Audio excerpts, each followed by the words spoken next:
En 1919, el famoso geopolítico inglés Halford Mackinder pronunció la siguiente frase: quien gobierne Europa del Este dominará el Heartland. Quien gobierne el Heartland dominará la isla mundial.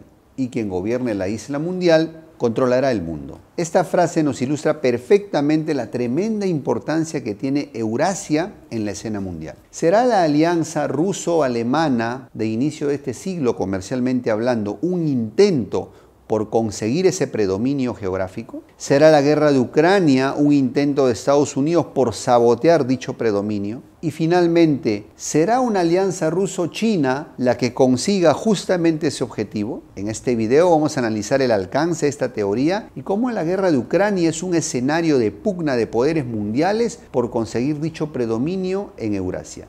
Quédate y te cuento más.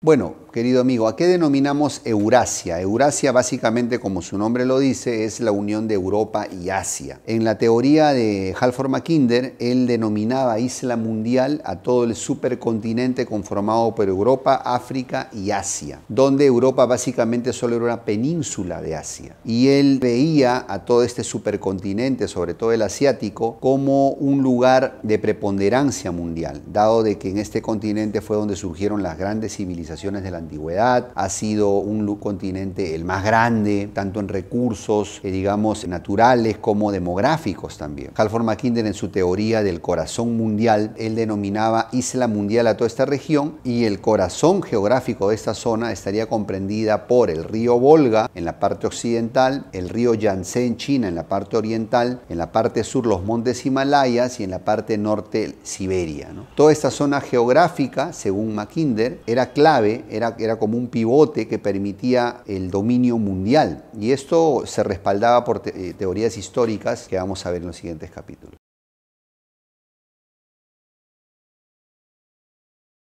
Históricamente han habido imperios que se asentaron en toda esta zona geográfica y al conseguir dominarlo consiguieron la preponderancia mundial. Ahí tenemos como ejemplo el imperio persa, que en su momento fue una superpotencia que logró consolidarse en toda esta zona geográfica. Luego dominado por el imperio macedónico de Alejandro Magno, que consiguió llegar inclusive hasta las puertas de la India. Posteriormente la aparición del Islam, del imperio otomano en toda esta zona también. Luego el imperio mongol de Genghis Khan y todos sus hijos, que consiguieron llegar inclusive hasta Europa, gran parte de Europa. Posteriormente también el imperio británico, que se asentó en toda esta zona, que desplazó al imperio mogol, sucesor del imperio de Genghis Khan, y posteriormente pues también el imperio ruso, que rivalizó con el imperio británico en toda esta zona geográfica, en el llamado, donde Rusia trataba de llegar a puertos de aguas cálidas en el Océano Índico, y finalmente la aparición pues de la Unión Soviética, que también a través de su incursión en Afganistán intentó conseguir dichos objetivos. Con su desintegración y la pérdida de zonas de influencia en Asia Central, Estados Unidos empezó a entrar en dicha zona, y en los últimos años la China de Deng Xiaoping y de Xi Jinping últimamente han empezado a asentarse en dicha zona con su famosa ruta de la seda. Entonces, como ves, querido amigo, digamos, hay muchos ejemplos históricos que avalan la vigencia de esta teoría.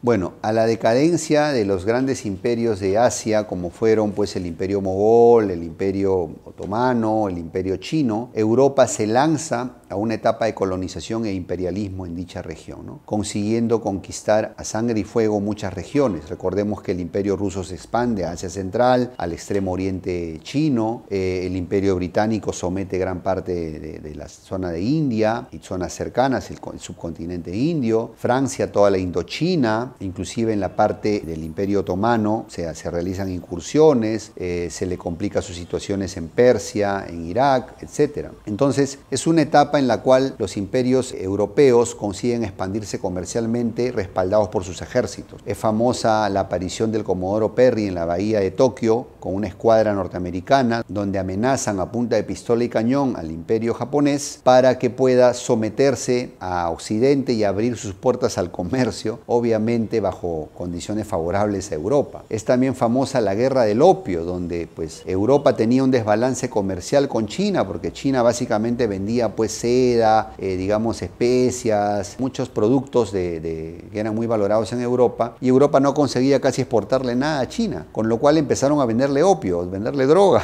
el imperio británico al imperio chino. Cuando el emperador chino reacciona protegiendo su población y quema mercadería de opio de los ingleses, ellos le declaran la guerra con apoyo europeo, ¿no? Toda una alianza de países se lanzan contra China, aprovechando su superioridad militar, y la someten, ¿no? Con los famosos tratados desiguales, ¿no? Donde China tiene que ceder Hong Kong, Macao, la zona de Pekín, inclusive por Arthur en el norte, etcétera, a las potencias europeas, y abrirse al comercio con Europa, obviamente bajo condiciones perjudiciales. Básicamente fue así la historia de esta zona. Europa consigue el predominio de toda esta región, y lógicamente es por eso que Europa Occidente consigue el predominio mundial. A diferencia de los procesos colonizadores españoles y portugueses en Latinoamérica, donde sí hubo obviamente una integración con la población local, estas potencias occidentales europeas, incluido Holanda en Indonesia, pues básicamente tenían élites que no se acostumbraban a mezclar con los locales, ¿no? Era un modelo completamente parasitario, explotador y abusivo, que generó mucho resentimiento en la población local y los posteriores movimientos de descolonización del siglo XX.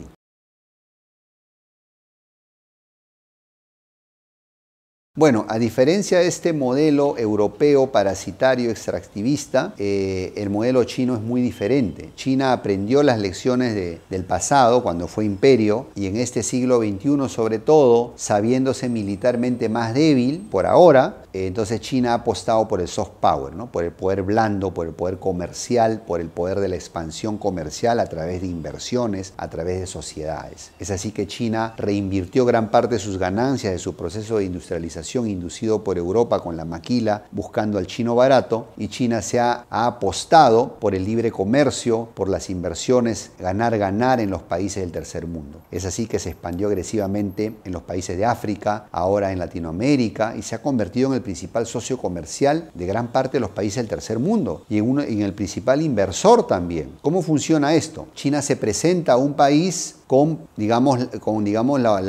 aportando o ofreciendo financiamiento a proyectos de desarrollo del país. Dicho país logra acceder a préstamos accesibles, préstamos a tasas, razonables. China se abstiene de participar en la política interna de dichos países beneficiarios. A cambio pide un comercio de materias primas con precios ventajosos para China, un comercio estable a largo plazo, y también que sean sus empresas, las empresas chinas, las grandes transnacionales chinas de construcción, las que principalmente se beneficien de los proyectos de inversión, ¿no? Que sean los contratistas que ejecutan estas obras. De esta manera China ha logrado un gran portafolio de proyectos en toda África, inclusive consiguiendo una primera línea de alta velocidad en Kenia, ¿no? Entre su capital Nairobi y Mombasa, línea que ni siquiera tenemos en Latinoamérica, por ejemplo. O una gran serie de inversiones en infraestructura de telecomunicaciones. Gran parte de las marcas de celulares en África más famosas o más demandadas son marcas chinas. En Latinoamérica, China es nuestro principal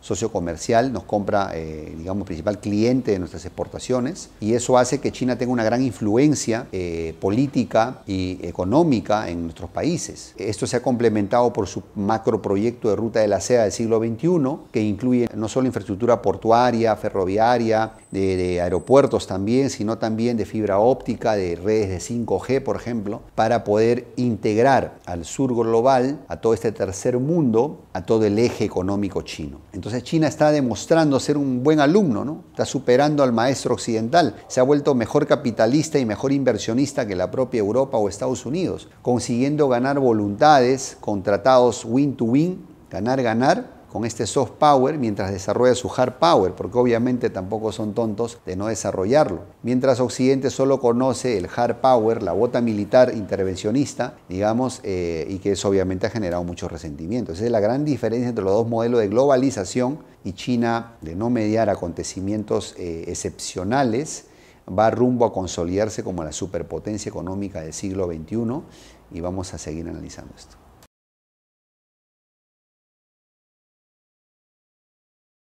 Ha habido últimamente muchos análisis que hablan respecto de esta alianza comercial entre Rusia y Alemania, ¿no? Si eres seguidor de noticias económicas, habrás podido saber que Alemania es actualmente la cuarta potencia económica del mundo, la tercera potencia exportadora, y hasta no hace unos pocos años era la primera potencia exportadora.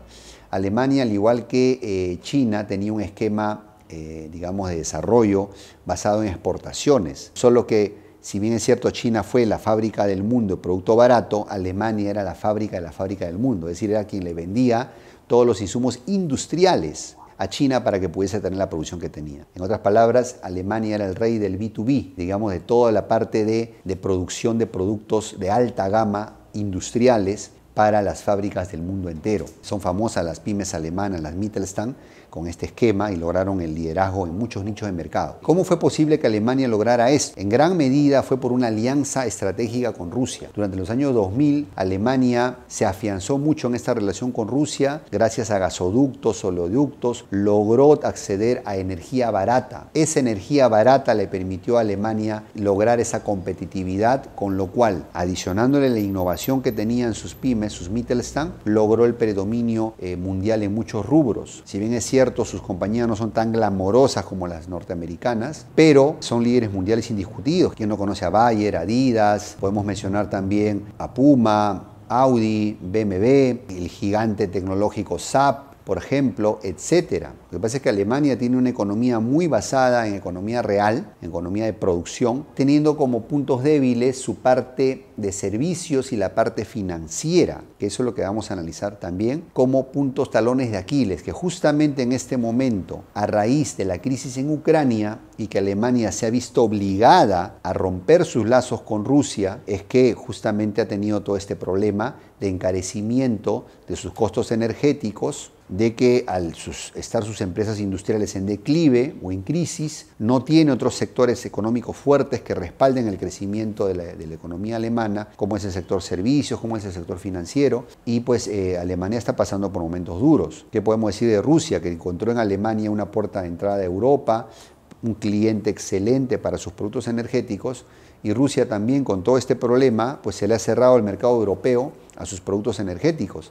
Ha tenido que voltear la mirada a Asia para poder sustituir esa demanda en una parte y no quedarse sin ingresos. Entonces, como vemos, esta simbiosis, esta alianza entre Rusia y Alemania estaba logrando convertir a Alemania en esos años dorados en una superpotencia económica que rivalizaba con Estados Unidos y China, y a Rusia también, que le permitió ingresos para modernizar su ejército y para poder volver a actuar geopolíticamente en el mundo. Entonces, es una alianza que se ha roto de momento, una alianza en crisis, y que pudo haberles permitido, tanto a Alemania como Rusia, conseguir ese predominio en Eurasia. Si esto hubiera seguido y no se hubiera interrumpido, hubiéramos tenido de acá a unos pocos años que tanto Alemania como Rusia se hubieran consolidado como un eje dominante en la economía mundial, rivalizando con la propia China, ya que los recursos energéticos de Rusia e industriales de Alemania, combinados, podían competir competitivamente con los productos chinos o los estadounidenses.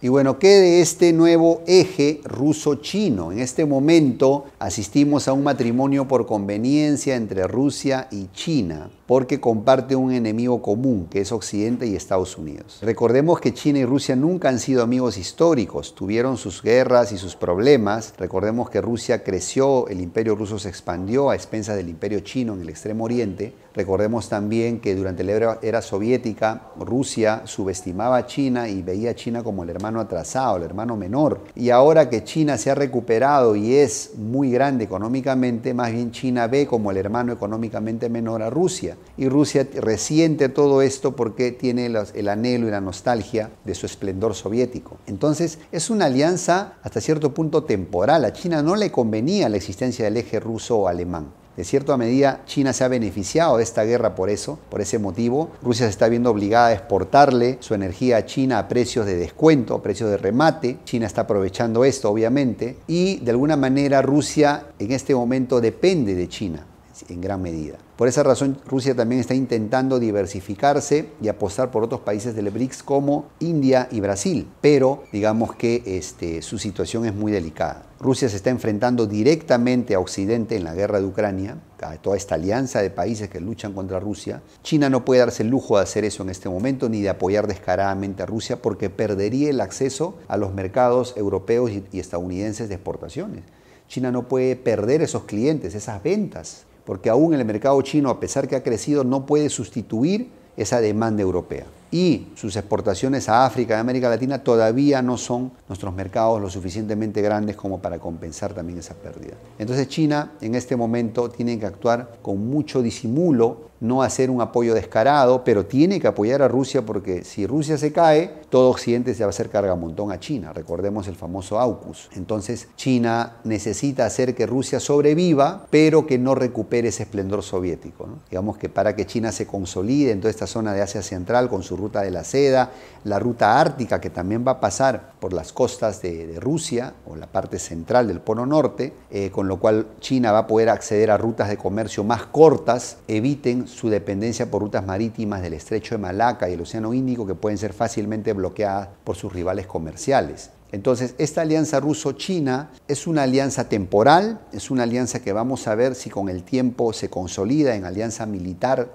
directa, pero de momento digamos que le sirve tanto a Rusia como a China para evitar verse bloqueada por Occidente o Estados Unidos. Solo el tiempo dirá si esto evoluciona a una alianza más estrecha. De momento es una alianza conveniente para ambos mientras dure todo este problema.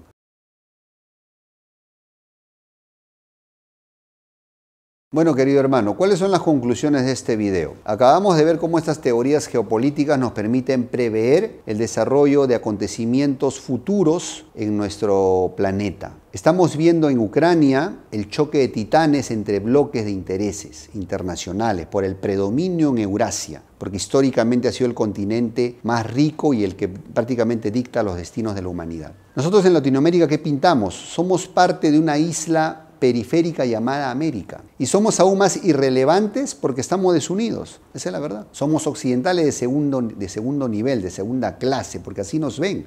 Entonces, ¿cómo cambiar esta realidad? ¿Cómo aprender de todo lo que estamos viendo que sucede en el mundo? En primer lugar, entender la necesidad urgente de unirnos, porque si no nos unimos, nunca vamos a hacer nada ni nadie. Nunca. Lo hicimos una vez y conseguimos nuestra independencia. Viene nuestro reto, nuestro segundo reto, unirnos para desarrollarnos. Y eso comienza por dejar de pelearnos. Eso comienza por dejar de ser alienados, dejar de ser pro-occidente o pro-chino o pro-ruso. O sea, dejemos todo eso para ser pro-Latinoamérica. Si empezamos con eso, habremos dado un paso de gigante en la dirección correcta.